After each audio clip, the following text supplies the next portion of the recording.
Saya ngeliat Ka'bah. Ya, kalau pakai mata bacanya tuh batu tok itu. Rebutan lagi. Kamu mau nulis tentang Islam ya? Iya. Memang kamu tahu Islam? Saya minder pas nggak berani nulis. Oke, sudah melakukan zikir, berapa meditasi. Tapi yang kalau yang dulu melakukannya hanya sebagai teknik atau metode gitu. Iya, iya, Yang oleh tadi otak, iya, oh mungkin ini caranya gitu. iya. Masih nyari-nyari cara gitu. Jadi melihatnya sebagai cara gitu. Iya. Apa pegangan terakhir? Allah. Dari tadi kamu ngomong Allah nggak tenang-tenang tuh. Sholat selama ini. Pegangan saya sholat. Dari tadi sholat saya. Guru. Guru juga nggak ada. Nggak tenang juga.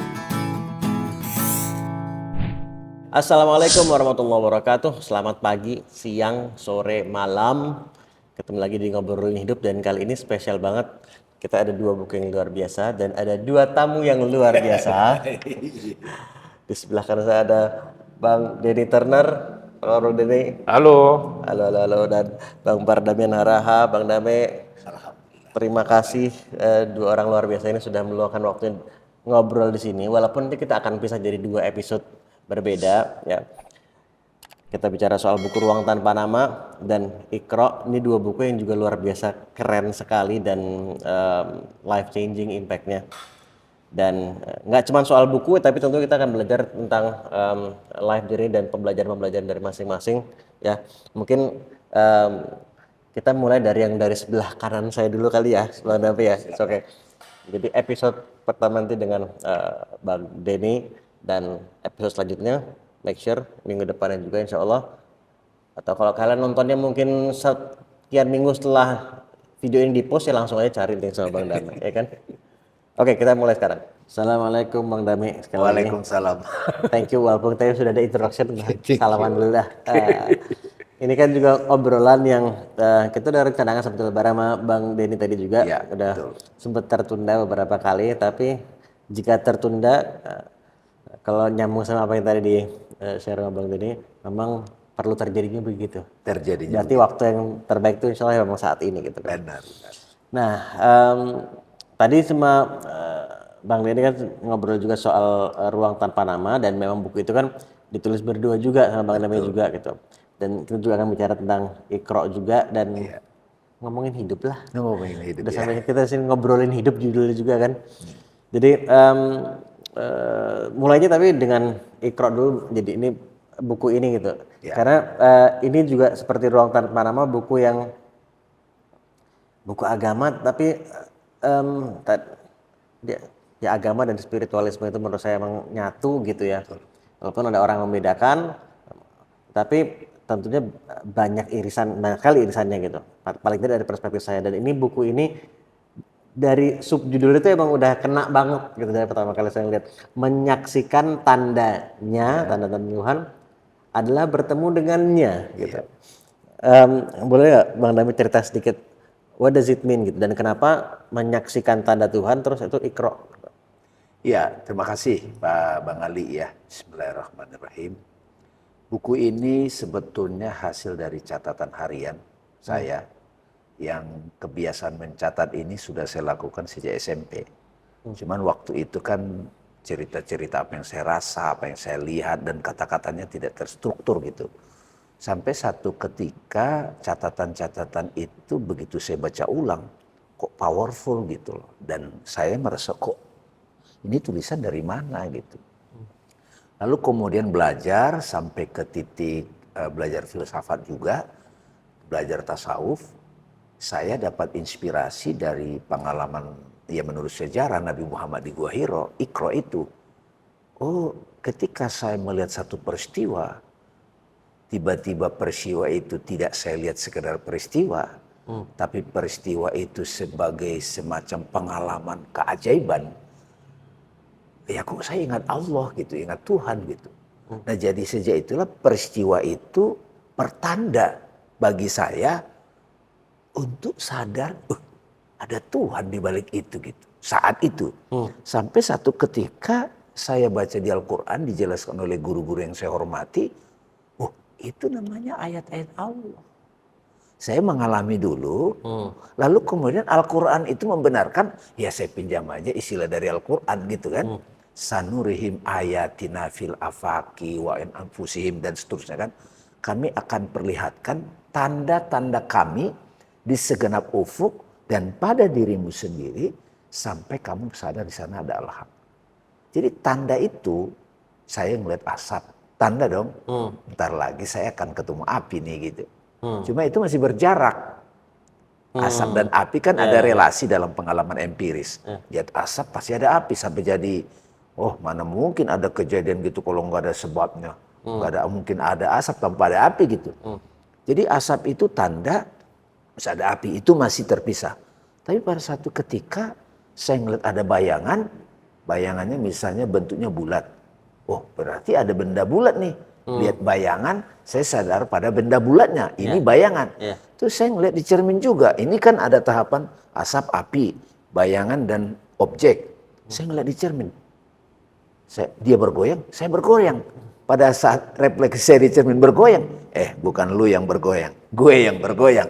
Jadi refleksi yang saya yang di cermin itu gerakan dia, bukan gerakan dia, gerakanku. Gerakan alam semesta ini bukan gerakan alam itu loh. Gerakan siapa itu? Dan itu urutan itu secara filosofis nggak bisa dibantah. Lalu kemudian, kok semua gerakan alam ini tanda, oke, masih tipis-tipis kan gitu kan? Tapi itu adalah dia. Makanya sejalan juga dengan kata-kata Rumi. Kamu menikmati tarian katanya kan, kalau kita nonton tarian. Tapi kok kamu nggak sadar pada sang penari? Gitu. Penari dan tarian itu tidak terpisah, di satu. Tapi kebanyakan orang terlalu menikmati tarian, dia nggak sama si penari. Nah, kehidupan ini adalah tarian, ya kan? Kalau kata Gary Zukav, the dancing bully master gitu kan, atau pinjam Vedanta, divine comedy gitu. Alam semesta ini adalah divine comedy-nya Tuhan raksasa. Kalau Al-Quran, tidaklah kuciptakan kehidupan ini kecuali permainan dan sendagura, tapi siapa yang bermain gitu. Nah, jadi Iqra itu semacam kayak mantra gitu, kayak clue bagi saya ya pribadi ya, ini boleh pengalaman pribadi. Iqra damai, saya tidak lagi terkecuali sama peristiwanya. Karena peristiwa itu adalah tandanya. Dan kalau saya sudah sadar itu tandanya, ini loh aku kata Tuhan. Penyakit itu kan sakit awalnya kan. Orang-orang yang belum melihat itu sebagai tanda Tuhan berkeluh kesah dia. Kok aku dikasih sakit, saya udah berbuat baik, saya berdoa. Tapi begitu dia Iqra, bismillah. Jadi membacanya jangan pakai akal saya. Kalau tadi kan akal tuh, ada sebab, ada akibat akal. Tapi bukan cuma dengan akal, karena akal itu masih terpisah antara subjek objek, sebab akibat. Tapi kalau nama Robmu yang membaca, hatimu yang membaca, oh Tuhan itu engkau datang. Iqra bismi rabbika. Pada saat Tuhan sakit engkau kirim, engkau mengingatkan aku. Belayan angin itu engkau. Itu dahsyat pengalaman. Masa ada pengalaman gitu nggak saya catat gitu. Kata Imam Ali, hakikat kebenaran, hikmah yang nggak kamu catat, itu kamu rugi. Jadi buku Iqra ini itu catatan-catatan yang ada itunya. Makanya begitu orang baca, dia merasa juga, cuma dia belum mahir mengurai, menjabarkannya, memformulasikan dalam bentuk kata-kata. Nah akhirnya kenapa ayat ini yang pertama ke Nabi? Karena inilah pengalaman ketuhanan yang dialami Nabi yang pertama. Bukan ritualnya. Jadi bagi saya Iqra itu jadi magis. Tadinya saya mau terjemahin nih, baca. Sempat bikin majalah dulu kan sama teman-teman. Belum ada tagline itu, baca gitu. Tapi nanti orang pikir tulisan. Atau hanya membaca objek. Kalau Iqra yang dimaksud yang saya alami dan saya yakin itu juga yang terjadi pada Nabi, ya menurut saya ya, dikasih terusannya Iqra bismillah. Kalau membaca pakai mata, alatnya mata itu saya tahu warna, bentuk, ya kan. Kalau membaca pakai telinga sebagai alat saya tahu suara, hidung itu aroma. Oh ini ya bau durian nih, ini parfum siapa nih? Kalau dianalisa, kan seorang istri, suami pulang, bau parfumnya beda. Ini parfum papa beda nih, bisa salah baca dia tuh. Nah, membaca trauma. Diri yang traumatik, diri yang emosional, diri yang galau. Tapi di teks itu, bacalah dari standing position. Nama Rabbmu. Nah, nama Rabbmu itu kalau di filsafat Islam, di tasawuf, itu baca dari kesadaran ilahi yang ada dalam dirimu, yang aku tiupkan. Apa enggak dahsyat tuh Bang Ali? Membaca dari kesadaran ilahi. Jadi dengan level awareness yang Iya, kesadaran ilahi. Nama Rabbmu. Nah, nama Rabbmu itu bukan lagi Tuhan sosok yang di mana, bukan. Tapi rohmu. Nah, ini juga saya sering kali cerita ini.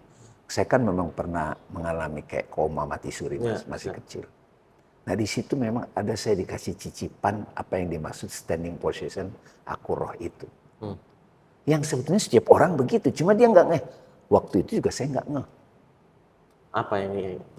Prosesnya seperti apa gitu? Kalau pengalamannya yang bisa saya ceritakan ya, Proses ngicipinnya itu. pengalamannya adalah ketika saya sakit parah. Sakit parah nih. Ini saya masih teringat nih, karena masih ada memorinya kan. Badan saya sakit, panas. Tiba-tiba, kok saya menyaksikan saya bukan badan.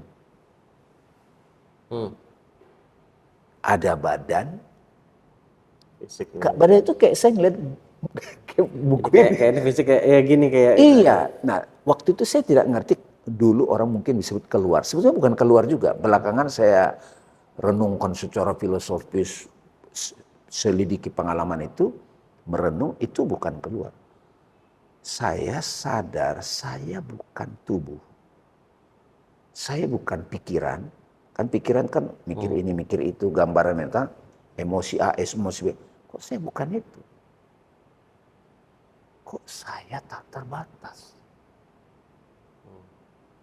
Tak terbatasnya nggak tanggung-tanggung, mas. Kayak kita terbang, jadi astronot, matahari saya giniin. Saya bisa ke pusat bumi.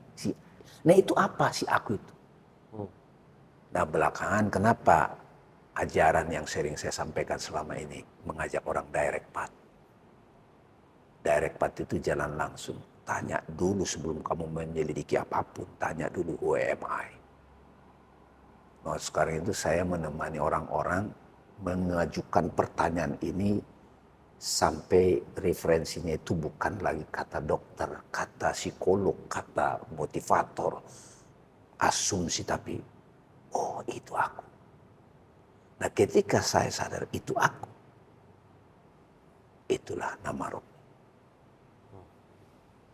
Nah dari situ sehingga semua ini jadi tanda-tanda gitu. Tanda-tanda berarti dia, iya kan? Kebayang nggak itu? Nah inilah enlighten, pencerahan. Tapi waktu saya kecil itu saya nggak ngerti.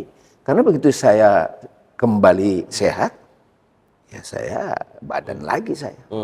Tapi sudah mulai ada kepekaan itu.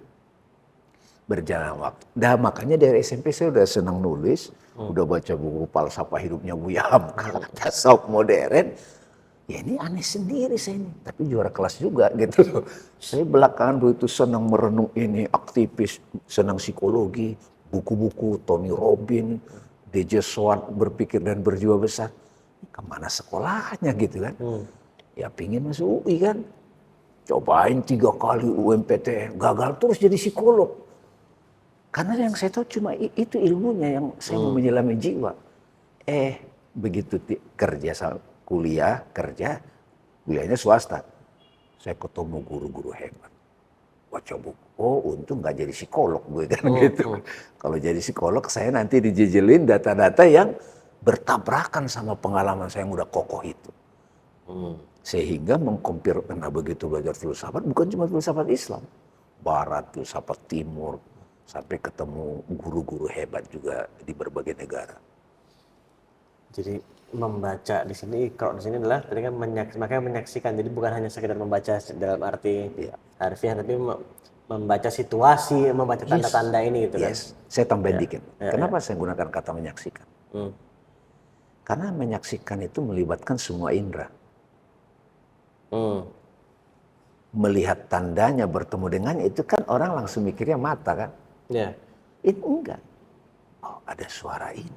Itu tanda juga, Mas. Ada aroma ini. Ada feeling ini. Kalau membaca pakai indera alatnya itu kan objeknya konkret. Ya. Tapi nanti kita masuk membaca objeknya abstrak, Mas. Misalnya. Itu juga real, pikiran, mimpi. Saya ngeliat burung Garuda. Patung burung Garuda. Itu kan batu. Tapi karena saya sudah mempelajari hakikat Pancasila, falsafah Pancasila, saya tidak sekedar lihat batu itu. Saya melihat para the founding fathers yang berdialektika menyiapkan satu ideologi namanya Pancasila. Sampai ke situ perjalanannya. Saya ngeliat Ka'bah. Loh, kalau pakai mata bacanya tuh batu tok itu. Rebutan lagi. Tapi begitu saya membaca dengan nama ropa, oh itu kelihatan sejarahnya Ibrahim. Jadi kebayang nggak Mas kalau orang sudah bisa itu menyaksikan. Tandanya itu menjadi pintu masuk untuk jadi time machine gitu, atau Isra Mi'raj gitu kalau Nabi lah. Nah sejak itulah Mas jadi belajar meditasi, tafakur, apapun istilah yang diberikan oleh agama manapun, saya ngelihat satu tanda bisa tung kemana-mana. Dan kita menyaksikan itu ya, salah satu bentuk tanda dari bahwa kita menyaksikan itu si rasa tadi itu gitu. Ya, kita merasakan. Merasakan itu salah satu rasa. Nah rasa ini kan ada istilah rasa, sense, bahasa Inggrisnya kan sense. Ada rasa juga pakai lidah kan, bakso, manis, pahit, gurih. Tapi ada sense of yang abstrak. Sedih, marah, beauty. Mak-mak itu nggak pakai istilah indah lagi. Lucu banget, mereka berkata lucu gitu. Itu mengembuyarkan terminologi yang sudah itu. Pretty kan cantik beda sama beauty gitu. Jadi itulah salah satu akhirnya hobi saya juga Mas. Kalau sahabat saya Mas Denny kan bikin haiku pendek-pendek. Wah ini haiku pendek ini. Itu kalau kita dialog itu bisa kemana-mana Mas. Ini saya senang banget ditanya Bang Ali ini. Saya jarang bisa ngeluarin begini. Biasanya loh kok nggak keluar nih lebih deep. Ini kan deep sebetulnya Mas. Bang Ali. Dan karena gini saya teman-teman penyimak jadi bagaimana Bang Damien soal menguraikan di sini tadi itu memang tadi karena mungkin karena ada satu proses pengalaman Ya. dan proses belajar dalam Intelektual, menulis gitu juga, juga. Ya. Dan jadi membaca buku ini tuh lebih tepatnya mengalami buku ini gitu. Iya. Dan kayak sering kayak ngangguk-ngangguk sendiri gitu. Iya benar sekali. Oh, iya, itu maksudnya itu loh. Rasa itu begitu. Betul. Jadi sekali lagi thank you. Ini buku yang luar biasa dan Mas ya, Bang Ali, silakan. saya masih terus mencatat. Nah, Dan saya tulis tangan. Saya tetap nulis di HP, kalau dapat ide saya tulis di HP. Tapi saya tetap pindahin pakai tulis tangan. Sampai sahabat saya bilang, wah ini nanti jadi aset ini. Kadang ada gambar-gambarnya juga. Boleh nggak kalau nggak bertan untuk di area? Oh kelihatan. Oh kelihatan ya. Misalnya kayak gini-gini kan ada, ini nih. Ini kadang kata-kata kurang cukup, jadi saya harus gambar dulu. Ada sahabat saya Pak Adi udah usia 80, dia biasanya ada bikin skate ini, udah banyak. Jadi gambarnya muncul, tapi kalau saya musiknya oke, saya main musik juga, tapi nggak oke gitu. Itu mungkin saya urai dalam bentuk lagu. Nah ini ya udah saya buat paragraf, ada gambar, karena gambar ini berbicara.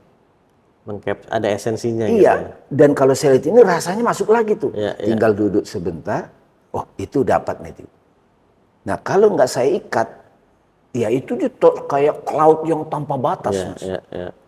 Kan kalau kita mau buat sesuatu kan harus ada akunnya juga. Harus kita, ini mau download ini dulu nih gitu. Iya. Jadi untuk mengcapture momennya, apa yang dirasakan, pengalaman, pembelajaran semua. Iya, saya catat. Dan beda dengan tulis tangan.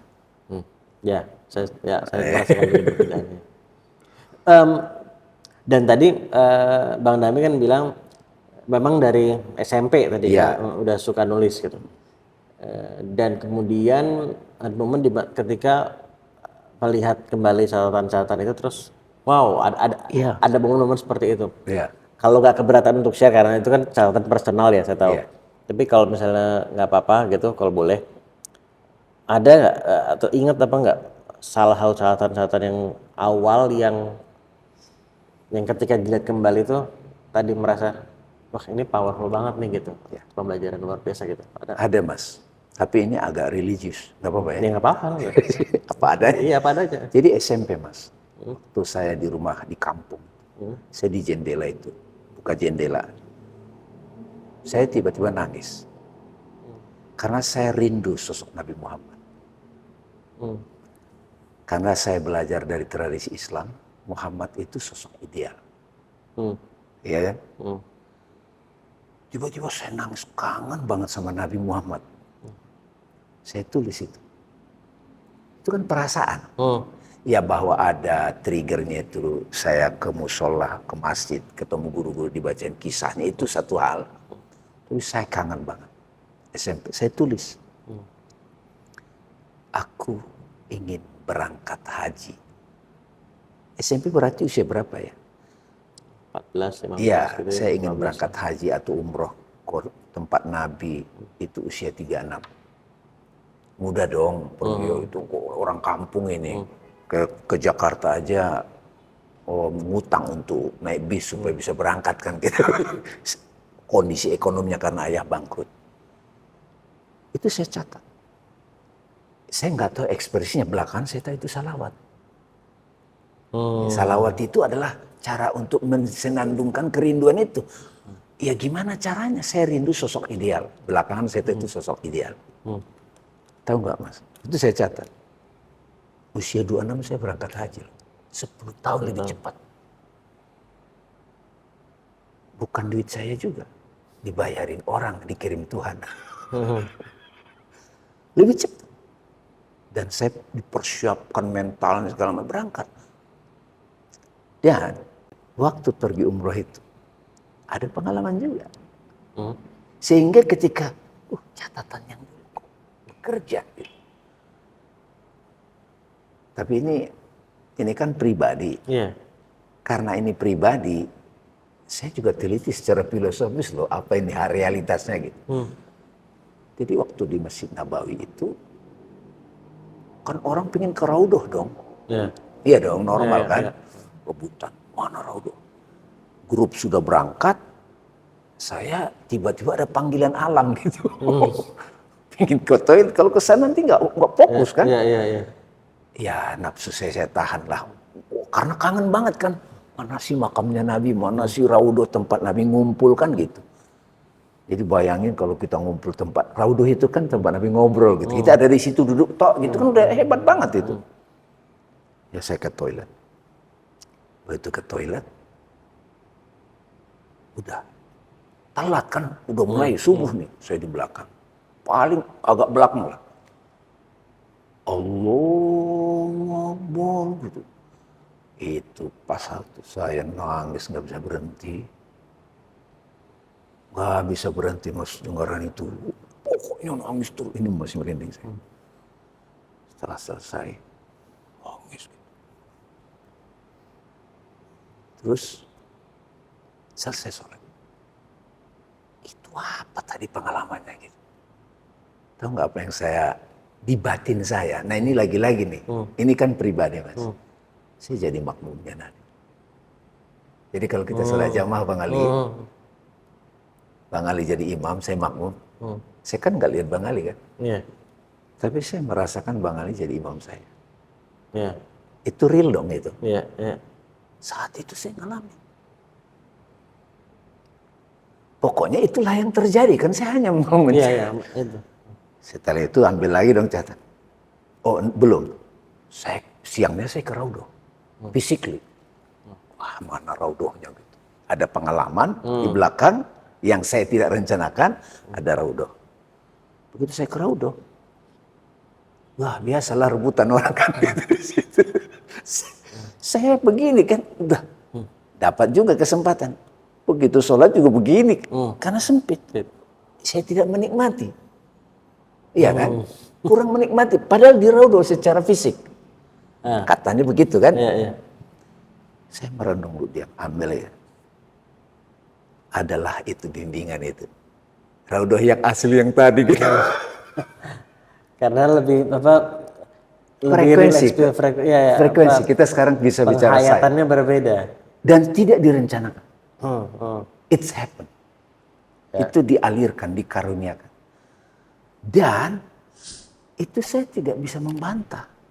Bagi saya. Dari situlah saya, oh Raudo itu maksudnya.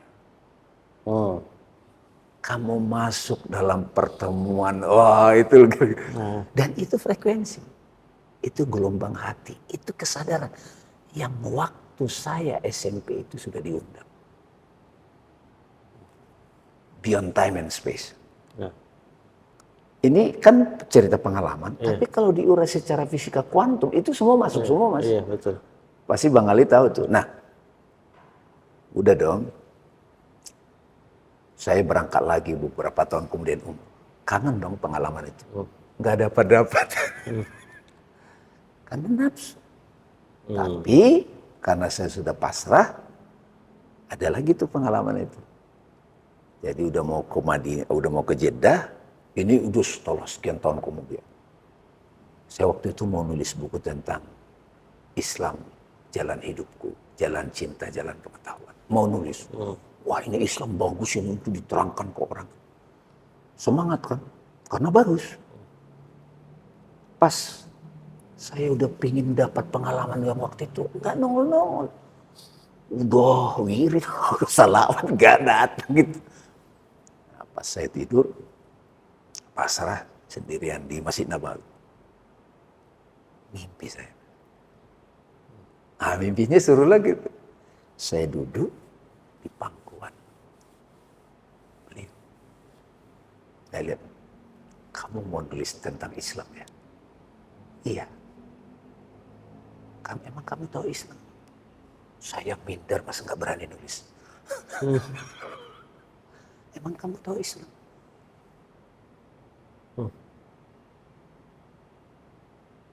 Padahal saya kuliah filsafat Islam. Dipanggil orang ustadz. Saya tidak berani nulis. Tapi dari situ saya belajar. Saya ke Amerika lagi ketemu guru-guru hebat. Dan saya bungkam tulisannya. Padahal sudah banyak paper, tahu dong kalau nulis. Pas pandemik mas. Tiba-tiba muncul satu buku. Secret of Divine Love, Helwa. Ini maksudku bukunya. Persis yang saya bayangkan. Ada bimbingan meditasinya, ada jurnalnya. Jadi orang betul-betul tahu Islam itu jalan cintanya. Dan teman-teman ngajak saya bedah buku itu. Ada juga di YouTube. Dan saya cari-cari siapa Helwa itu. Nggak ada mukanya. Jadi di situ ada pelajaran lagi, ikut lagi saya. Oh sebuah ide, Tuhan pilih juga siapa juru bicaranya. Siapa saluran penulisan. Jangan sok-sok lu yang lu mau jadi hero. Nah sejak itu mas, kadang-kadang saya mau melontarkan ide. Itu saya nunggu dulu ada perintah nggak gitu. Kan cerita tadi Bang Denny kan. Kita mau nulis buku 18 tahun nggak jadi-jadi. Emang kalian layak nulis itu? Nah ini beda nih waktu saya nulis tesis. Tesis saya jadi juga 10 tahun baru jadi. Dan bacanya saya malas. Dan itu tentang Ibnu Arabi. Pembimbingnya Bang Haidar itu. Itu saya malas baca tesis itu. Dan itu bahannya bahan jadi training itu. Spiritual leadership. Nah jadi di situ saya belajar juga membaca juga saya itu. Oh ada ide bagus. Belum tentu kamu jadi wadaknya. Sama saya jadi ingat Rumi ketika dia disematkan ke beliau Matsnawi. Itu kan bukan beliau yang nulis. Asistennya, sekretarisnya saat dia menari, udah lagi on, keluar puisi-puisi kata-kata yang di luar kontrol rasionalitasnya. Tapi di-download dari cloud tak terbatas kan. Ada yang rekam, Pak. Makanya yang gini-gini bagus direkam nih. Ini kan banyak yang kita omongin nggak direncanakan kan. Iya, sekeluarnya. Dan Bang Ali tuh memancing. Nah itu gara-gara itulah saya sama Bang Mas Denny kalau ngobrol, kita ngobrol sampai 4 jam nih. Coba kalau tadi ada yang rekam, nggak bisa diulang. Nah gara-gara itulah kita bikin dialog suwung. Apa? Buat yang belum tahu dialog suwung itu adalah apa? Nah itu kan sudah diceritakan Bang Denny kan, karena kita mau nulis pakai pikiran sendiri, individu Dame dan Denny kan tak berdaya kalau nggak dialirkan oleh kecerdaan yang saya pakai istilah dari kitab suci, nama Robmu, yang nggak dia terhubung kepada yang maha. Udah jadi dari situ saya bilang, Bang, ya yang saya takut-takutin tanda petik, karena itu ada historisnya, ada sahabat saya juga luar biasa, beliau udah almarhum. Sorry, namanya. Maaf. Buat yang belum nonton episode dengan Bang Denny, takut-takutin gimana? Saya takut-takutin. Jadi kan karena sebelumnya ada teman saya namanya sahabat saya itu almarhum Beben namanya Beben Supendi, dia itu musik jazz. Kita waktu itu bikin tasawuf jazz. Itu cuma 6 episode, kena COVID beliau. Dan itu belum ada yang neruskan. Nah itu kan saya sedih banget meninggal dia. Kita ada ide bagus, musik and spiritual. Musik saya parah, tapi dia jagoan. Dia ngomong musik, nyambung ke spiritual kan seru tuh. Kayak inayatkan gitu. Nah karena ada pengalaman itu, traumatik. Ibu saya meninggal, adik saya biasa aja, ayah saya. Ini sahabat saya meninggal itu saya tidak kuat. Begitu dalam gitu ras, kok bisa begini? Nah pas itu stroke teman saya ini Mas Denny dulu kali. Ntar kalau yang ketiga stroke-nya lewat loh. Kita nggak jadi bikin buku. Saya bilang, oh iya. Gimana mulainya? Udah kita ngobrol aja. Entah jadi apa nanti. Alhamdulillah dibantu tim sahaja jadi buku Ruang Tanpa Nama. Dan karena kita menikmati pertemuan-pertemuan begitu, saya keluar negeri ke India kemana itu ada namanya satsang. Sat itu kebenaran, sang itu kayak majelis. Kalau di Al-Quran itu watawaso bil haq watawaso bis sabar, ya ngomonginlah yang kebenaran yang dalam gitu. Akhirnya Mas Denny dapat ide, udah temu hakiki gitu. Jadi itu sebetulnya kayak kerinduan kita orang-orang dari berbagai latar belakang. Kok kita sekarang bertemu gitu, bertemu hakiki gitu, satsang. Nah saya rindu di Indonesia ada begitu. Tapi susah nyarinya dengan siapa kita ngobrolnya. Gara-gara pandemi ada secara online. Nah teman-teman kan kangen juga secara offline. Itu asal muasalnya. Dan ketemu Bang Ali gitu. Dan saya yakin juga itu ada maksudnya itu. Kenapa Bang Ali yang tiba-tiba ketempatan terus ikut di situ. Karena kerinduan itu. Nah jadi gara-gara itu saya takutin tanda petik. Baru jadi, kalau nggak jadi. Karena waktu beliau stroke, saya melihat dia beda. Sebelumnya saya kenal orang yang sangat saya kagum, pintar banget, rasional. Dan saya kagum, dia salah satu yang saya kagumi. Pokoknya urusan manajemen jagoan deh. Tapi kan ada wilayah nggak bisa cuma pakai akal. Akal itu logika, di atasnya ada logos. Nah Bang Denny kan nyebutnya gnostik kan. Nah saya mau memberitahu itu. Beliau itu terhubung kayak nyambung. Mati dulu kayak ya stroke gimana sih udah mau mati di situ. 2 kali ya betul. 2 kali. Nah kalau saya kan udah duluan umur 7 tahun itu. Udah keduluan saya gitu. Dan terakhir mengalami lagi kayak dimatangin. Ini loh kematian itu ini gitu. Gak perlu ditakutin lagi gitu loh.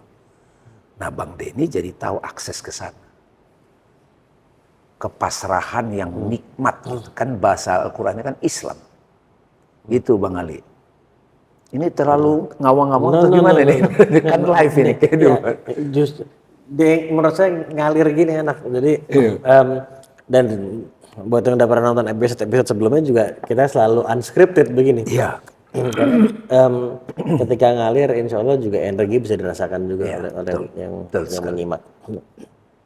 Jadi em, ada kerinduan seperti itu. Nah, tetapi saya kan juga dari ngobrol sama Bang Dame dan juga nyimak dari cerita Bang Dame sebelumnya juga sebelum kita ngobrol sekarang ini, kerinduan seperti itu sudah ada bahkan sejak SMP tadi. Iya. Dan pengalaman-pengalaman spiritual itu juga sudah dirasakan sudah lama juga. Iya. Tetapi di sisi lain Bang Dame sendiri juga pernah cerita bahwa di usia setelah dewasa lah gitu ya, juga tetap mengalami ya tadi membangun usaha nggak berhasil Iya. ini dan ada unsur em, bagaimana mungkin saya mencoba mencari kata-kata yang tepat. Terkadang kita masih kebawa sama sisi duniawinya itu juga karena kita manusia gitu Depresi. kan. Bahkan sampai depresi gitu. Nah, Saya bilang saya pernah depresi. Saya sudah belajar meditasi, saya sudah zikir, saya sudah punya guru spiritual. Saya sudah mengajar kebahagiaan itu. Depresi nih si pengajar kebahagiaan itu. Tapi karena sudah mengerti, mempraktikkan Iqra yang saya pahami itu. Setiap ada peristiwa yang sangat mengguncang, saya akui itu mengguncang. Saya sedih, saya takut, saya khawatir, saya gamang, saya protes, saya akui. Tapi ngoceh aja sendirian. Tapi ada satu ruang dalam diri saya. Ini mau diajarin sesuatu nih yang dahsyat ini. Itu salah satu yang saya ingin orang-orang mengerti itu Iqra. Jadi Mas Denny juga mengalami itu. Jadi kita kayak bertahan ini kayak orang ditagih utang, rumah tangga berantakan, misalnya sakit. Itu kan bertubi-tubi Mas. Kenapa? Karena itu kan proses kematian pikiran kita yang masih merasa ingin bisa ngatur. saya ulang kalimat itu. Proses kematian Pikiran pikiran yang kita masih yang ingin masih ngatur. Itulah mau dikasih tahu ego ataupun namanya itu. Gua harus kontrol gitu. Kan itu kita punya tuh. Kalau di psikologi mungkin disebut pikiran sadarnya kan. Tapi saya lebih suka istilah ego ini masih suka ngatur ini. Itu harus sampai pada titik mentok. Nah, saya udah punya pengalaman, tapi saya masih meyakini saya bisa atur, saya bisa kontrol nih perusahaan, saya bisa atur relationship ini biar terorkestra dengan baik, saya bisa atur keluarga ini supaya bisa dalam kendali saya. Kan powerful, pemimpin kan begitu. Tiba-tiba si motivator, si pemimpin ini tak berdaya, berantakan. Si pardamian yang dicurhatin orang itu tiba-tiba nggak bisa apa-apa. Itu 2008. Nah di titik itulah saya tidak bisa ngadu kemana lagi. Orang ngadu ke saya, baca buku nggak mempan, zikir nggak mempan, meditasi napas nggak, semuanya nggak mempan, meditasi nggak mempan. Kenapa menurut Bang Dame? Kenapa kok? Karena si pikiran masih aktif. Oh, oke. Jadi belum di Masih ada cara nih, masih ada cara nih, masih ada cara nih, masih ada cara nih. Nah di situ saya belajar lagi satu elemen kesadaran roh itu. Itu ada satu pintu yang belakangan saya nyebut itu total surrender. Dan kalau kita ambil simbolisasi di Masjidil Haram, itu Hijri Ismail. Kebayang nggak cerita Ismail? Dia serahkan lehernya ke bapaknya coba. Itu adegan yang sangat mudah membuat kita jadi terbelah. Nah kita begitu. Kita kayak serahkan diri kita pada Tuhan aku. Kayak sapi yang mau disembelih. Nah rasanya gitu. Nah begitu saya sudah lepasin, nah itu makanya ada pelepasan kan? Ya. Total surrender.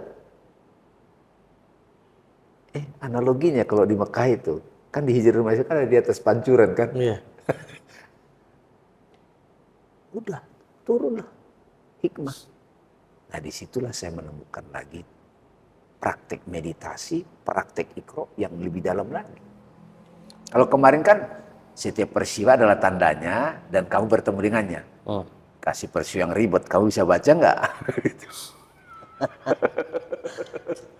Jadi bener nggak ini pemahaman saya ya bahwa oke sudah melakukan zikir, berapa meditasi, tapi yang kalau yang dulu melakukannya hanya sebagai teknik atau metode gitu, Iya, iya, yang oleh tadi otak, iya, oh mungkin ini caranya iya. gitu, Masih nyari-nyari gitu. cara gitu.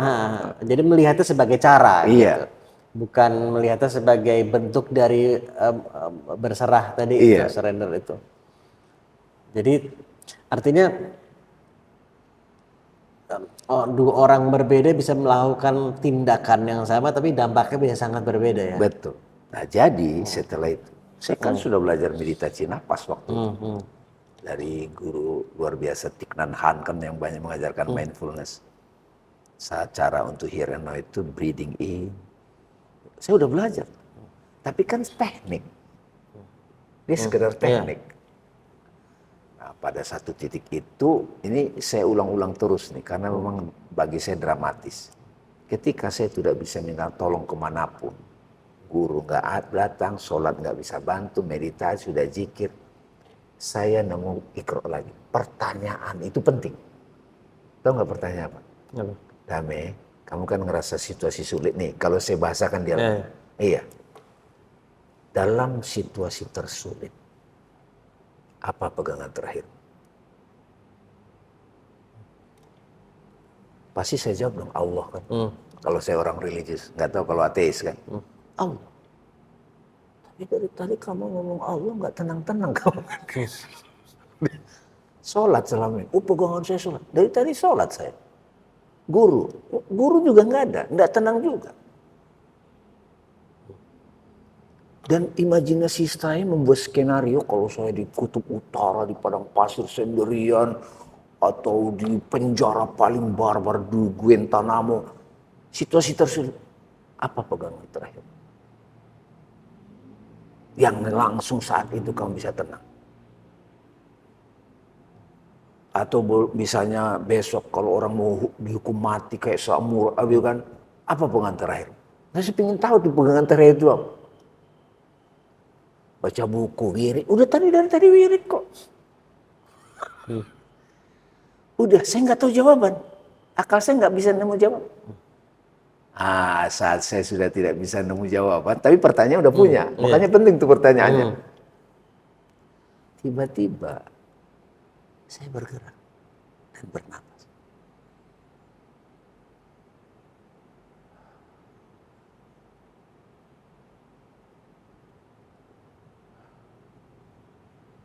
Nah, ini pegangan. Bukan Tuhan. Dalam arti kata-kata. Keluarlah, selama aku masih bisa bernapas. It's okay. It's okay. Saya kan udah tahu teorinya dari kemarin. Saya harus mengalami depresi parah. Itu saya alami beberapa bulan. Kayak gitu-gitu sih. Mungkin kalau dilihat orang, itu kayak Bang Dami lagi koslet kali ini. Padahal saya lagi, aduh nikmatnya. Nggak utang ada, gua nggak pikirin, ini ada. Aku lagi tidak login pada apapun. Aku nggak pay attention pada apapun. Aku pay attention kepada ini, my priority ini. Karena ini yang nolong aku dalam situasi tersulit. Napas. Supaya saya tidak tanpa error, saya tai chi. Iya kan? Malah dalam gerak. Saya bawa juga dalam sholat. Saya bawa dalam apa-apa. Jalan, walking. Saya udah tahu secara teknik, saya udah diajarin guru sebelumnya, tapi realisasinya harus ngalamin itu, Mas. Itu poin. Nah, berapa bulan kemudian, saya udah punya pegangan dong. Tiba-tiba napas terganggu. Itu ngalamin lagi tuh. Nah, saya pakai jurus lama. Begitu lagi ribet pengalihan. Ya biasalah kan orang kadang nonton TV. Waktu itu saya nonton opera. Dan nonton bikin teh manis. Napas, katakanlah pegangan saya ini udah terganggu. Ini kalau katakanlah Tuhan itu napas. Napasnya kan. Wah, pokoknya parah waktu itu. Dan saya sampai sekarang masih punya penyakit itu, katakan kalau mau disebut penyakit. Udah tiba-tiba ketiduran, nah dibantu oleh tidur pulas. Karena pikiran kan masih napas, gue punya penolong nih gitu. Lalu mas, paginya, saya bangun pagi seger. Karena belajar yoga, saya cek energi saya. Itu berarti stabil kan, dialog lagi. Tadi malam mau mati ya? Iya. Beneran mau mati ya? Iya. Kau butuh apa emang kalau mau mati? Saya butuh napas. Saya. Lalu dia jawab, butuh napas atau aku?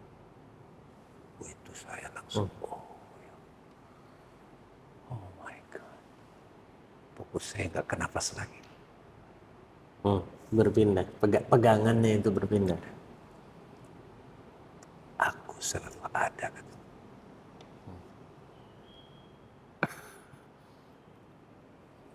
Tetapi juga sepertinya memang perlu melalui pegangannya, melalui tahap napas dulu untuk lebih bisa menghayati.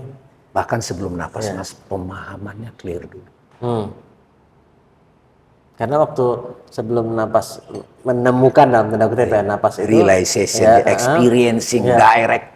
Sebelum itu pun sempat menjawab Allah gitu kan, tapi rasanya beda gitu. Beda. Jadi jawabannya sama, sekali lagi jawabannya sama, tapi setelah melalui tahap yang ini, kemudian experience-nya jadi berbeda. Dan itulah kenapa belakangan saya selalu mengenalkan direct path. Mungkin orang yang berbeda mengajarkan direct path itu adalah menjawab pertanyaan dari pengalaman langsung. Who am I? Dan mengajarkannya gimana? Mengajarkan direct path jadi bagaimana untuk pertama direct path itu, jadi pemahaman saya adalah jalan yang lebih cepat, yang lebih direct lah gitu ya, lebih langsung untuk menjawab pertanyaan who am I tadi itu. Benarkah itu pemahaman saya sejauh ini? Betul, mengalami langsung. Mengalami langsung, mengalami langsung who am I-nya itu, si I-nya tadi itu. Nah, yang logika saya mengatakan hanya selanjutnya gimana caranya untuk mengalami lebih langsung gitu kan. Nah karena itu setelah saya mengalami satu fase-fase perjalanan itu, baik secara intelektual dan spiritual realization, saya tetap mengacu pada religius yang saya yakini, Islam. Di situ saya nemukan prinsip-prinsip hakikat-hakikat, saya tidak menolak itu. Akhirnya kalau ada orang mau mengalami direct path, saya lihat dulu titik beranjak dia apa. Kalau dia masih kuat misalnya dogma agama, saya bicara dulu pemahaman Tuhan. Belum bisa dia diajak direct path. Sama seperti begitu. Karena kalau orang direct path mas, dia tahu siapa jati dirinya. Itu bahagianya minta ampun yang saya alami tadi kan. Misalnya saya udah tahu caranya nih, mudah sebenarnya kan. Misalnya kayak napas sadar, mudah kan. Saya ketemu supir angkot misalnya, contoh ya. Mas, mau gak saya ajarkan rahasia kebahagiaan, rahasia hidup. Wah kamu jadi tahu. Apa, saya lagi nyari restoran, dia bilang. Dia fokus, dia katakanlah Tuhan ilah dia yang dia pentingkan setoran, dan itu kondisi dia. Ada orang yang masih ingin jadi profesor, doktor, mau jadi wali kota. Nggak bisa saya langsung ajarkan itu, saya harus pakai konsep dulu. Bahkan saya kutip ayat. Tetapi saya tetap bikin pertemuan direct path.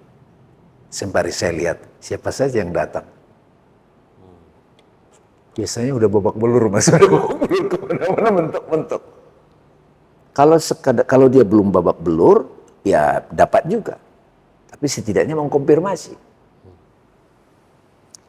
Jadi kebanyakan, bener gak nih? Kebanyakan itu yang experiencing direct path ini setelah mengalami momen-momen berbagai macam momen naik turun yang sampai tadi selain mentok tadi atau babak belur tadi itu akhirnya dia sampai pada titik di mana momen babak belur dia atau mentoknya dia itu sebagai kendaraannya lah gitu ya, untuk dia sampai pada level kesadaran yang mengalami dan menemukan tadi itu. Bisa nggak, dan kalau bisa gimana juga caranya mungkin, atau at least dari pengalaman dan pengetahuan Bang Dame,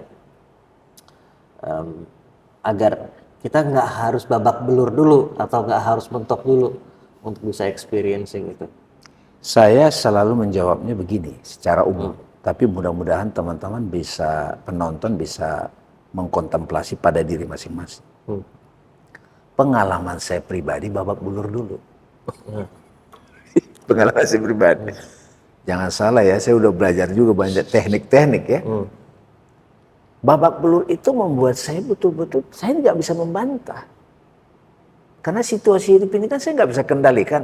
Jadi begitu ada situasi hidup, misalnya krisis moneter, pandemik, itu kan bisa terjadi apapun pada kehidupan ini. Karena kita sudah tahu dalam situasi begini, saya udah bisa langsung jadi kokoh. Saya bisa ajarkan kamu teknik berenang, tapi kalau saya nggak ceburin kamu ke kolam renang itu yang dalam, kamu harus megap-megap dulu.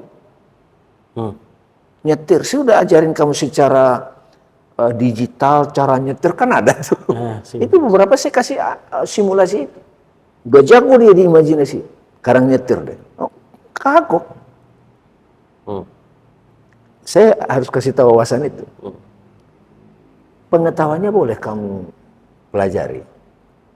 Tapi untuk direct path-nya, kecerdasan semesta, Tuhan, itu akan menyiapkan situasi itu untuk kamu membuktikan pengetahuanmu udah benar atau tidak. Jadi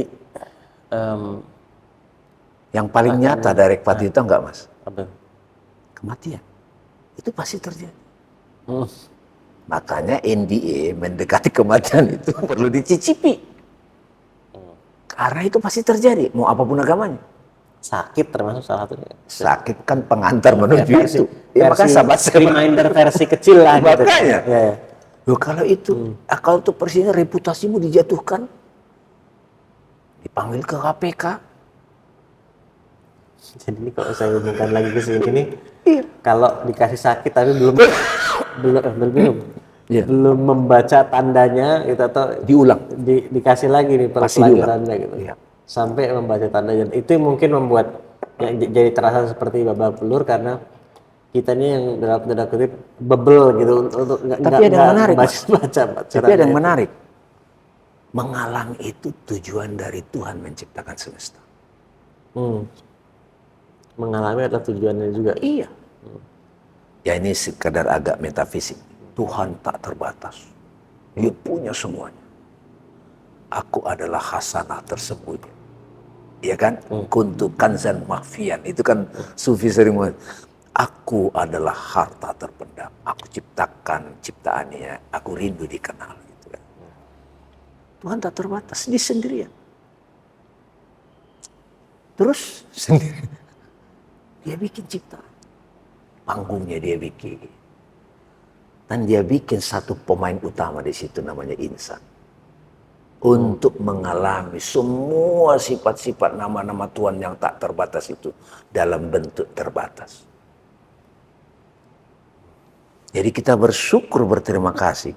Kita menjadi pemain-pemain untuk mengalami itu. Itu ada dimensi begitu, Mas. Sehingga sekarang kalau saya mengalami goncangan, Tuhan ingin mengalami bagaimana sedih. Sehingga dalam sedih itu aku berdoa dan meratap. Tuhan menghendaki saya melakukan kesalahan agar saya belajar dari situ. Sehingga saya mengalami beginilah ampunan. Itu jadi berbeda. Jadi dari perspektif ini pengalaman apapun bukan nantangin ya. Kita ikro. Emang Bang Ali setelah kita udah oke aja nggak ada lagi ceritanya. Ada kurikulumnya, nggak ada batasnya kurikulumnya. Cuma bedanya nggak lama-lama jadi drama. Hubungan yang drama sama hubungan yang dharma. Kalau dharma kan lebih ke purpose. Jadi kita misalnya nih, kan ada tuh di kantor. Saya juga ngalamin drama-drama waktu kerja di bank. Drama, kok begini, oh ribut kepikiran. Tapi belakang kalau itu datang, oh aku berkesempatan untuk menemani sahabatku ini, bosku ini, yang dia belum tahu apa yang saya tahu. Jadi beda.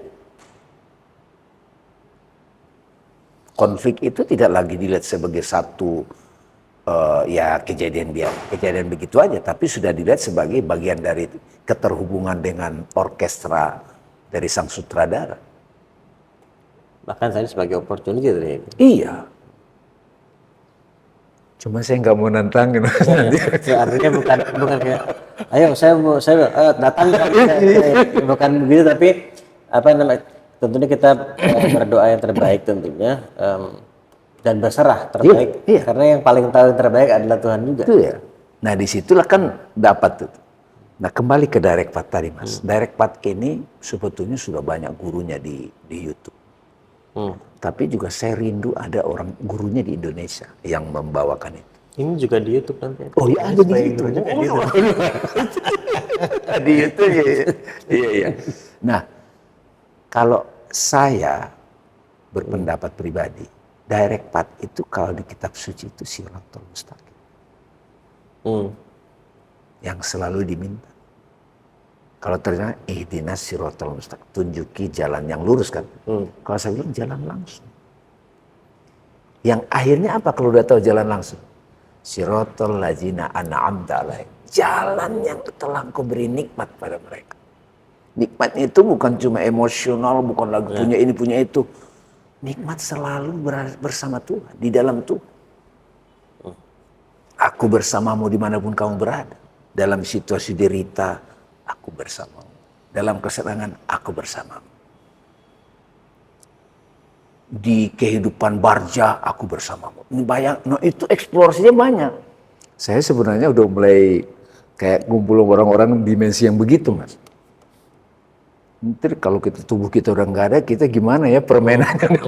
Gitu. Kalau istilah sekarang kan anak-anak indigo kan. Sama kayak gini Bang Ali. Kita paham waktu kita kerja dulu, omongan tema bisnisnya beda. Dulu ngomong kapitalisme, sekarang konses kapitalisme kan. Dulu ngomongin target, sekarang purpose gitu. Tampak sama, tapi levelnya udah beda. Karena dilakukan dari level kesadaran yang berbeda. Betul sekali. Terus ada saran atau bagaimana caranya, mungkin masukan-masukan agar kita bisa kayak tadi level up lah gitu ya deh, di tingkat kesadaran yang berbeda, dan sebaik mungkin selama mungkin menjaga untuk stay di level kesadaran yang lebih baik, lebih tinggi, ataupun kalau pas turun biar nggak terlalu lama bisa kembali naik. Saya cerita pengalaman. Secara intelektual saya belajar juga ilmunya gitu, baik itu dari sains ataupun dari tradisi sufi kalau yang saya akrab.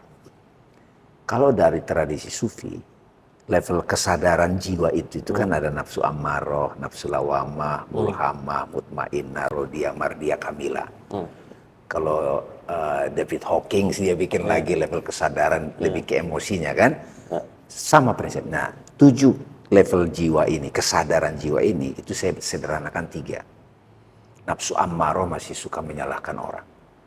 Protes pada kehidupan. Nafsu lawamah, kok gini amat sih hidup gue gitu. Kita kayak merasa ciut. Menyesali diri, mencela diri. Itu lawamah, sedih berkepanjangan. Ini 2 ini saya kategorikan ego. Diri yang belum sadar. Ya. Nah, untuk bisa naik ke kesadaran berikutnya itu harus pakai akal, nafsu mulhamah. Nafsu mulhamah ini kan tahu baik buruk. Oh, ada kejadian, ada prinsip causality. Oh, kalau ini saya lakukan, konsekuensinya ini. Kalau saya ngomong gini, ini masukan dari orang. Orang itu sudah mulai terbiasa dengan introspeksi. Itu mulhamah.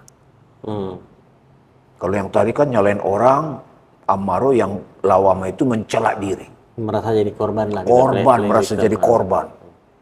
Wah kok ekonomi begini, politik payah nih. Itu lawama sebetulnya. Pensiunan, jenderal misalnya, atau pensiun, ya kan. Udah pensiun nih, nggak punya kekuatan lagi dong. Aduh, saya nggak punya power lagi ya. Nah itu lawama itu, post power syndrome. Itu terjadi pada siapapun. Nah, begitu kita di mulhamah pun udah mulai aman mas sebenarnya. tapi belum kokoh. Hmm. Nah, kita perlu ke mutmainnah, belajar latihan tenang tanpa sebab. Tenang Tanpa sebab, bahagia tanpa sebab. Itu kan surrender kan? Pasrah dalam arti bukan putus asa ya. Ya, saya sering praktekin napas sadar, segala macam meditasi, duduk diam saat teduh. Ada kejadian, si Ammarul Lawama kan, wah nyalain duduk diam. Akal udah menganalisa ya, udah selesai kerja akal ya udah. Aku tak sanggup mengatasi ini ya Allah. Kita ngomong dalam hati atau Tuhan atau apapun kesadaran yang lebih tinggi, kita bilang apa petunjuk? Aku serah. Itu mutmainnah kan? Tiba-tiba dapat petunjuk, oh kesalahan yang tadi, ini loh hikmahnya. Baru kita ridho, jiwa yang ridho, accept. Oh itu toh. Wow.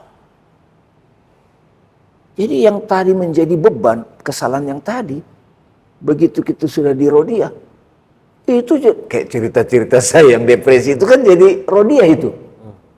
Malah tiba-tiba cerita itu jadi sumber inspirasi. Mardiah, diridhoi kita bicara itu. Itu yang sahabat saya Mas Denny berdoa kan. Ya Allah, udah tahu tekniknya nih, ilmunya. Saya mau jadi orang ridho, hati-hati orang yang mengharapkan ridho. Oh itu dihajar tuh. Karena ridho itu udah stabil. Saya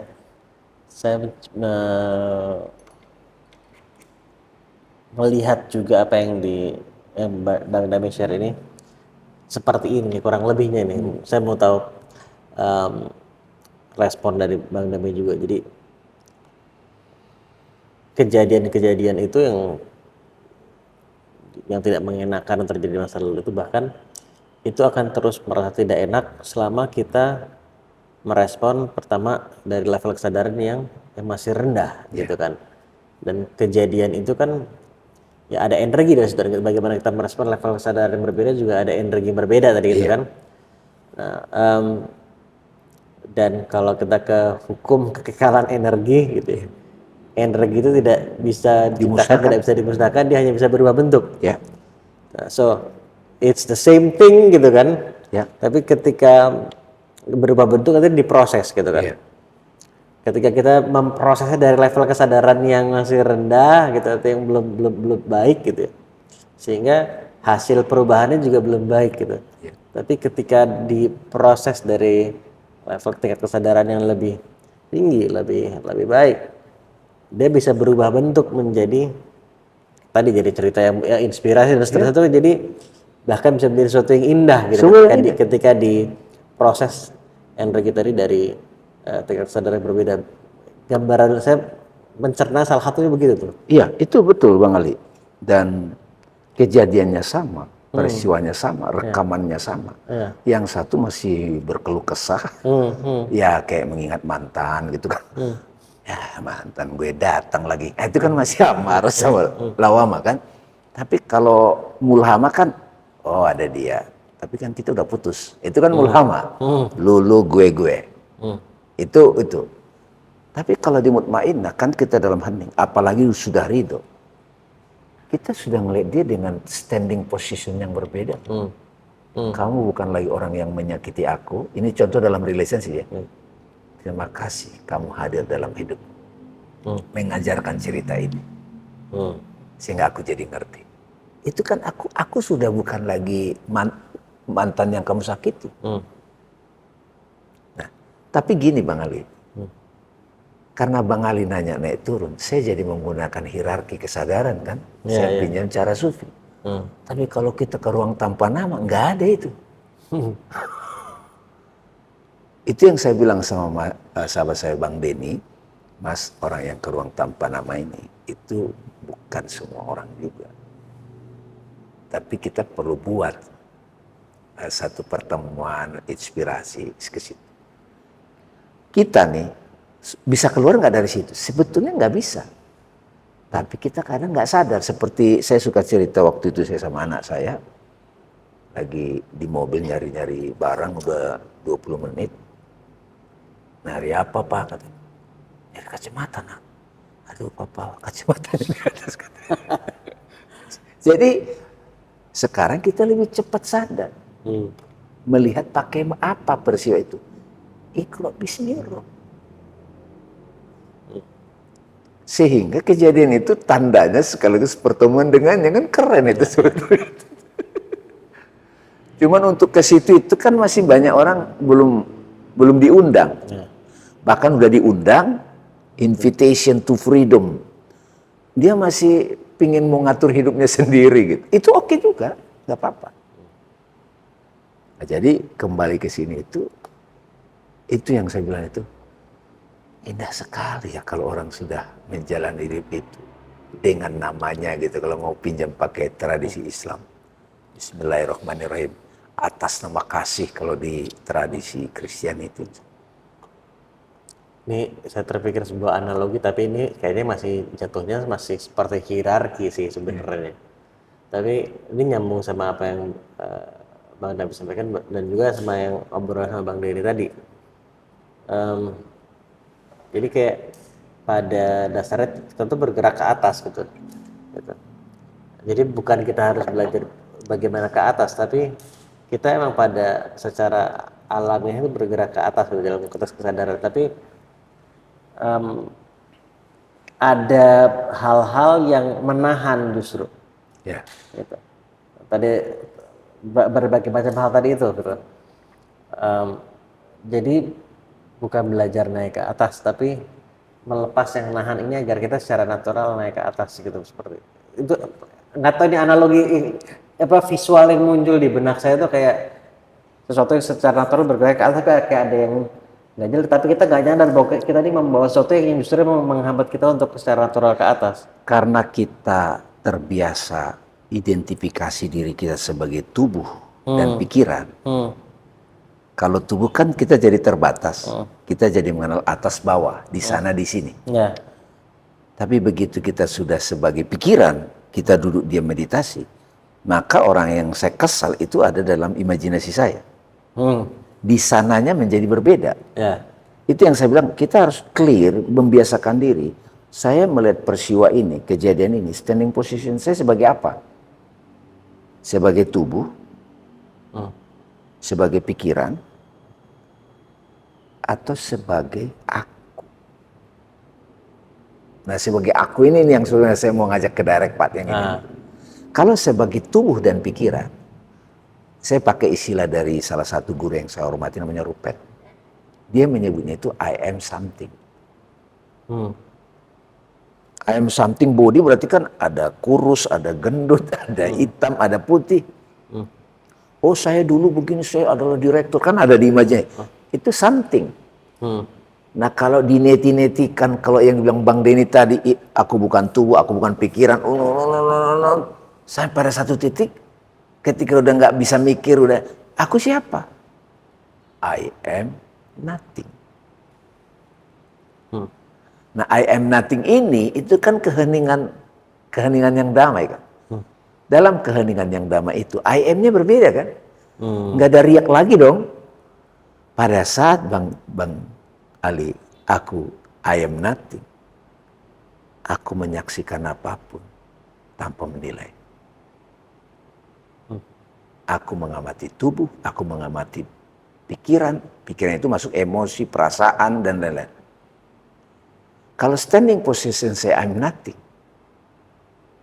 itu kan enak banget kan.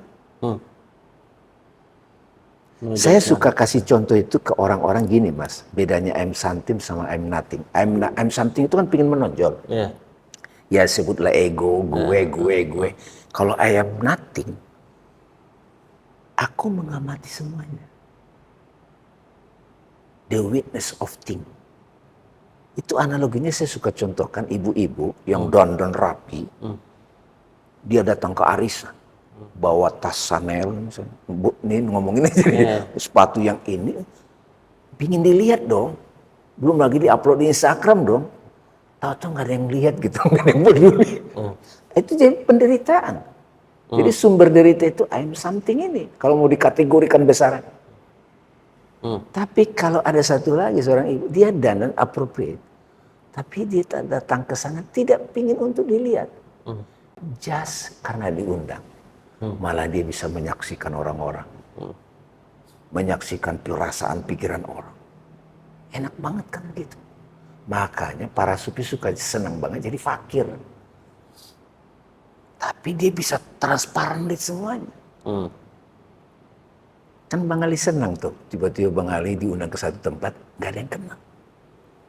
Tapi bebas banget mengamati semuanya. Tapi kalau Bang Ali jadi pembicara, atau aduh ini persiapannya gimana? Ini harus ini banyak banget yang I'm something. Itu satu standing position. Nah setelah I'm nothing, ada I am everything. I am everything itu cinta. Ini aku semuanya. Jadi 3 kategori ini saya suka sekali. Dan saya sering menemani orang. Lu kalau masih I'm something, ini cerita lu. Dan drama kehidupan dunia ini 98% gitu. 2% itu sudah I'm nothing dan I'm everything.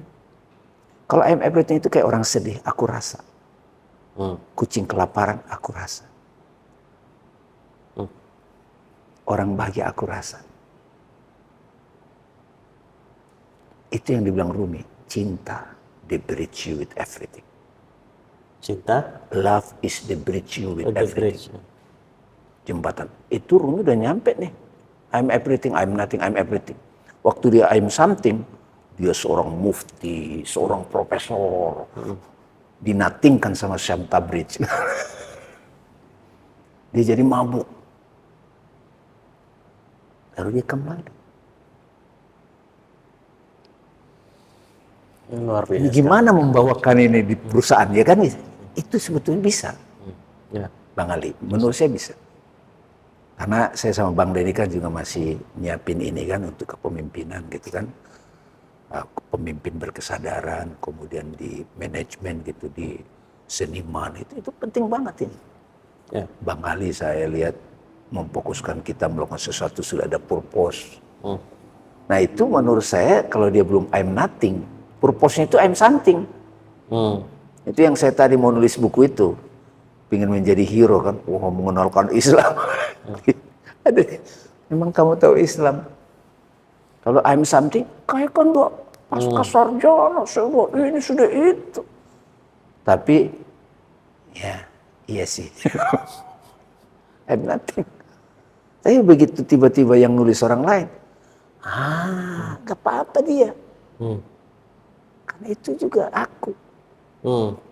Karena udah tidak merasa harus lewat saya. Jadi masih merasa harus lewat saya, jadi masih di ego tadi itu ya. Dan dunia politik.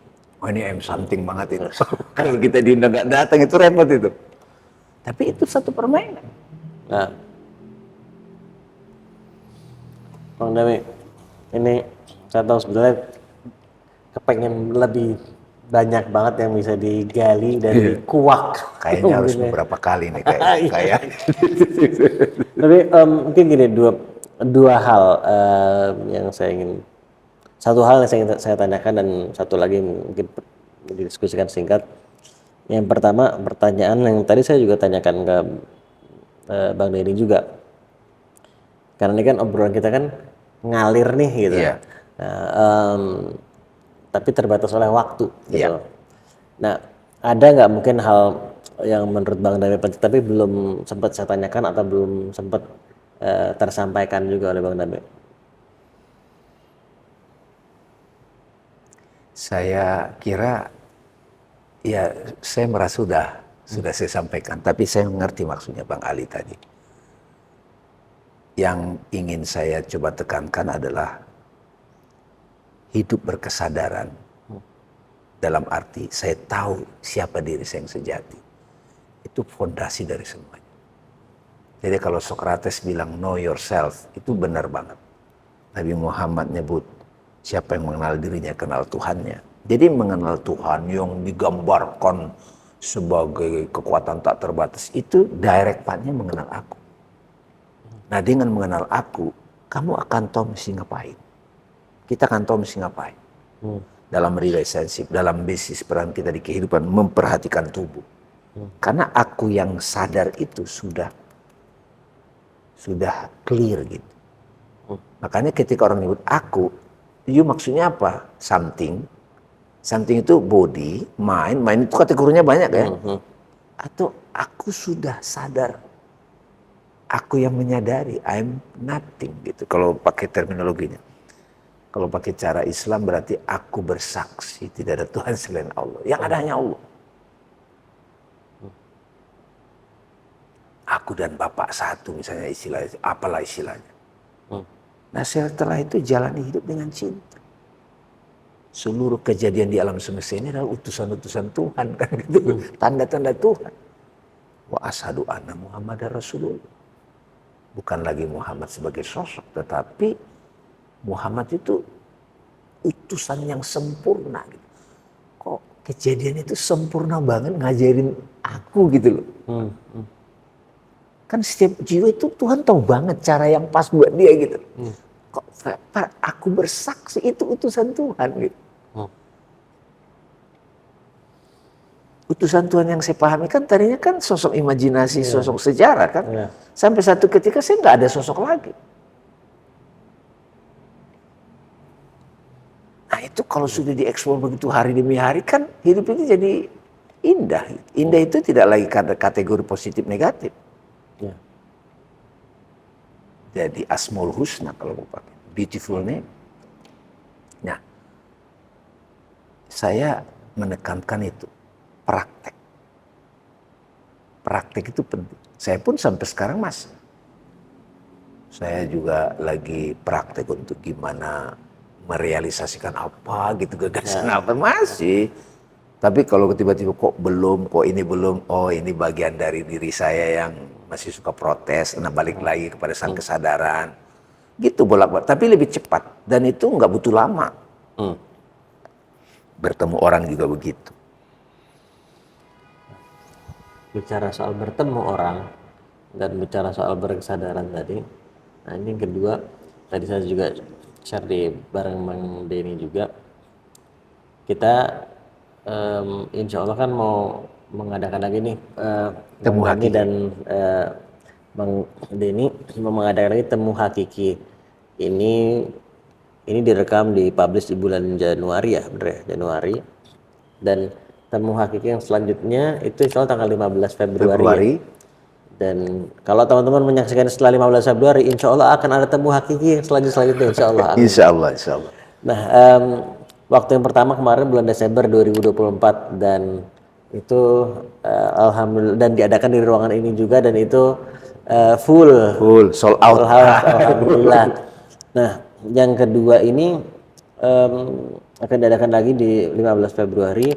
Tapi mungkin secara singkat boleh nggak Bang Dami share Temu Hakiki ini apa sih gitu? Ya, Temu Hakiki ini adalah pertemuan sahabat-sahabat yang merindukan hidup berkesadaran.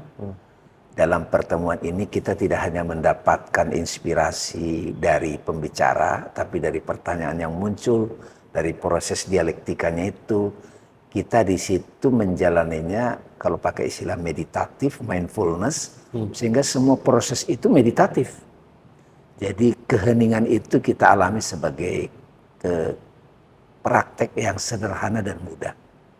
Nah untuk yang tanggal 15 ini, kita akan bicara jalan cinta, jalan kesadaran. Jalan cinta, jalan kesadaran. Iya, Valentine kan hari kasih sayang kan gitu. Jalan cinta, jalan kesadaran. Jadi biar orang mulai memahami berkesadaran itu, bermeditasi atau hidup sadar itu tidak hanya duduk diam hening, tapi dia ada aspek asiknya cinta. Jadi jalan cinta, jalan kesadaran. Nah di situ kita akan bertemu bagaimana praktek sehari-hari dan bagaimana para jawara-jawara yang sudah terinspirasi dari dulu sampai sekarang menyampaikan itu. So pastikan juga teman-teman untuk segera gabung juga sih, insya Allah kan itu seru banget. Saya juga gabung yang pertama juga, alhamdulillah dapat kesempatan untuk experiencing prosesnya dan terima kasih banyak. Insya Allah saya juga kalau boleh hadir lagi nanti tanggal 15. Dan Bang Ali kan yang memandu kan gitu. saya memandu tapi saya rasanya walaupun memandu tapi seperti dipandu juga, walaupun dikasih title pemandu tapi experience-nya saya merasa dipandu. Nah, untuk yang mau tahu lebih jauh nanti tentang ruang tanpa nama, karena itu termakin under ruang tanpa nama ya, ada sosial medianya tuh. Iya, itu ada. Ruang tanpa nama diklik udah ada tuh, www.ruangtanpanama.com itu sudah ada. Dan nanti tuh websitenya maupun link-link sosial media akan kita masukin juga di deskripsi video ini, jadi cek aja langsung deskripsi video ini. Dan juga untuk dapetin bukunya juga Iqra maupun Ruang Tanpa Nama juga bisa kalian cek langsung di deskripsi video juga. Dan Bang Nabi sekali lagi terima kasih banyak Sama-sama Bang Ali. meluangkan waktunya. Boleh nggak saya ucapkan sesuatu? Oh, boleh dong. Bang Ali, dialog ini saya sangat menikmati. Pertanyaan-pertanyaan itu membuat saya jadi ke-trigger gitu. Jadi saya sangat menikmati dialog ini. Kalau mau berlanjut lagi boleh. Jarang-jarang saya ngomong gini gitu. Alhamdulillah saya sangat menikmati juga dan saya merasakan nikmatnya. So terima kasih banyak, alhamdulillah terima kasih banyak, dan buat teman-teman semua yang nyimak juga terima kasih banyak. Insya Allah teman-teman semua juga bisa merasakan juga. So semoga bermanfaat dan semoga dimanfaatkan, dan insya Allah kita ketemu di episode selanjutnya. Assalamualaikum. Waalaikumsalam.